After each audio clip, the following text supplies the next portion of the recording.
कहते हैं, मोहब्बत में महबूब के बोले दो अल्फाज भी कानों में घुल जाते हैं। उसकी आवाज़ सुनने के लिए घंटों का इंतज़ार होता है। एक झलक देखने के लिए प्रेम में पड़े लोग दौड़े चले जाते हैं। पर सोचिए, अगर कोई जो बोल या सुन न पाता हो, उसकी मोहब्बत कैसे रंग लाती होगी। इस सवाल का जवाब हमें उदयपुर में हुए अनोखे विवाह समारोह में मिला।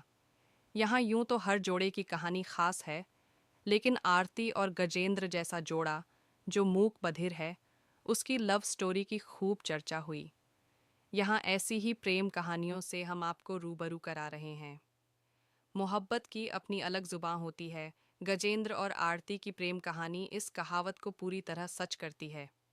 जन्म से मूक बधिर गजेंद्र को आरती का साथ क्या मिला, उनकी जिंदगी को नए मायने मिल गए। उदयपुर में हुए एक विशाल सामूहिक विवाह आयोजन में इस जोड़े ने शादी करके अपनी मोहब्बत को मुकम्मल कर दिया। अपने बेटे और बहू को फेरे लेते देख गजेंद्र के पिता उदय सिंह चौहान भावुक हो रहे थे।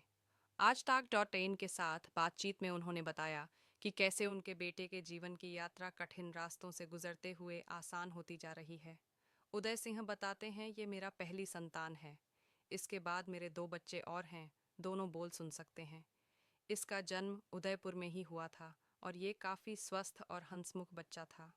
लेकिन आज इसके बचपन की याद करके मुझे खुद की अज्ञानता भी याद आती है और दुख होता है। ये कुछ बोलता नहीं था। उदय बताते हैं कि जब गजेंद्र 5-6 साल का हुआ तो अक्सर इसे स्कूल में बच्चे परेशान करते थे। ये कुछ बोलता नहीं था, बस रोकर आता था। कई बार मैंने इस पर बहुत खींच उतारी।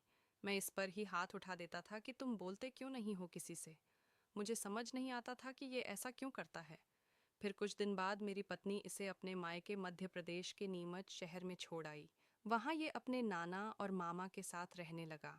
वहाँ नाना जब ताली बजाकर इसे बुलाते तो ये कोई रिस्पॉन्स नहीं करता। उन लोगों को शक हुआ तो हमने जाकर डॉक्टर को दिखाया तो इसकी दिव्यांगता का पता चला कि ये बोल सुन नहीं सकता। खैर, नीमच में ही इसका स्कूल में दाखिला हो गया। उसी स्कूल में ये बच्ची आरती पढ़ती थी। ये करीब 6 से 7 साल का था तब आरती से इसकी दोस्ती हो गई। पूरे स्कूल या घर में भी जब कोई गजेंद्र की बात नहीं समझ पाता था, तब सिर्फ आरती ही उसे समझती थी। प्यार में बदल गई दोस्ती वक्त के साथ दोनों बड़े हुए तो गजेंद्र आकर जयपुर में पढ़ने लगा। लेकिन दोनों की दोस्ती अब भी बरकरार थी। दोनों फ़ोन पर वीडियो कॉल पर बात करते। ये दोस्ती धीरे धीरे प्रेम में बदल चुकी थी। उदय सिंह बताते हैं कि गजेंद्र ने जब हम घर वालों से बताया कि मुझे इसी लड़की से शादी करनी है, तब मैं और मेरी पत्नी सोच में पड़ गए। तब हम सोचते थे कि बेटा पढ़ लिख रहा है तो बहू बोलने वाली मिल जाएगी तो हमें एक सुकून रहेगा। वहीं आरती का धर्म भी हमसे अलग था। वो ईसाई धर्म से थी, लेकिन बेटे को ये सब समझा पाना मुश्किल था। धर्म की भी थी दीवार।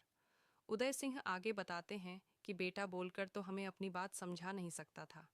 फिर वो हमें उदयपुर के नारायण सेवा संस्थान में लेकर आया, जहां दिव्यांग जोड़ों की हर साल शादी कराई जाती है। इस साल भी 51 जोड़ों की शादी की जानी थी। यहाँ हमने देखा कि कैसे जाति धर्म से ऊपर दिव्यांगों को उनकी सहूलियत के अनुसार शादी के बंधन में बांधने की कोशिशें की जा रही हैं। हमें भी संस्था के अध्यक्ष प्रशांत अग्रवाल और निदेशक वंदना अग्रवाल ने समझाया कि बच्चे अगर प्रेम करते हैं तो उनकी शादी कर देनी चाहिए। रविवार 31 अगस्त को दोनों ही अग्नि के 7 फेरे लेते हुए मंद मंद मुस्कुरा रहे थे। प्रशांत अग्रवाल कहते हैं कि हम इतनी बड़ी संख्या में दिव्यांग जोड़ों की शादी 24 साल से करा रहे हैं और ये 44वां दिव्यांग व निर्धन सामूहिक विवाह समारोह है। अब तक यहाँ 2510 जोड़ों की गृहस्थी बस चुकी है।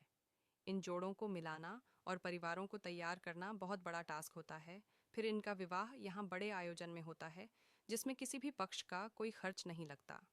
पत्नी के लिए घर पर बनवाया रैंप। इसी समारोह में निकिता और देवेंद्र की कहानी भी किसी फिल्मी किस्से से कम नहीं। 3 साल की उम्र में पोलियो ने निकिता के दोनों पैरों को जकड़ लिया था।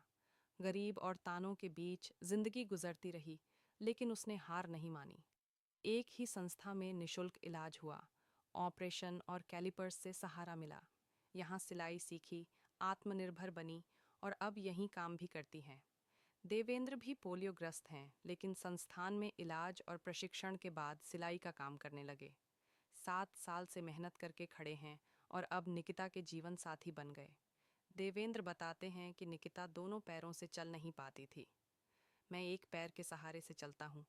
जब मैंने निकिता से शादी का फैसला लिया तो मैंने घर में घुसने के लिए रैंप बनवाया ताकि वो मेरे घर में आसानी से जा सके। इसके अलावा घर में अब काफ़ी सामान हटाया ताकि वो व्हील चेयर से आसानी से चल फिर सके। अब दोनों की मुस्कुराहट बताती है कि मोहब्बत और हौसला अगर साथ हो तो जिंदगी की कोई भी कमी आड़े नहीं आती। 51 जोड़ों ने की शादी, प्रिया और लक्ष्मण बने 2 आंखें। इस सामूहिक विवाह में गजेंद्र आरती जैसे ही 51 दिव्यांग और निर्धन जोड़ों ने पवित्र अग्नि को साक्षी मानकर एक दूसरे का हाथ थामा।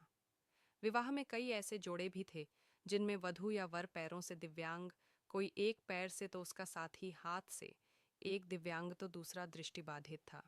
कई ऐसे भी जोड़े थे जो घुटनों के बल या घिसट कर चलते हैं। लेकिन अब ये सभी एक दूसरे की ताकत बनकर खुशनुमा गृहस्थी के सपनों को साकार करेंगे। इनमें से ज्यादातर को संस्थान की ओर से आत्मनिर्भरता के लिए सिलाई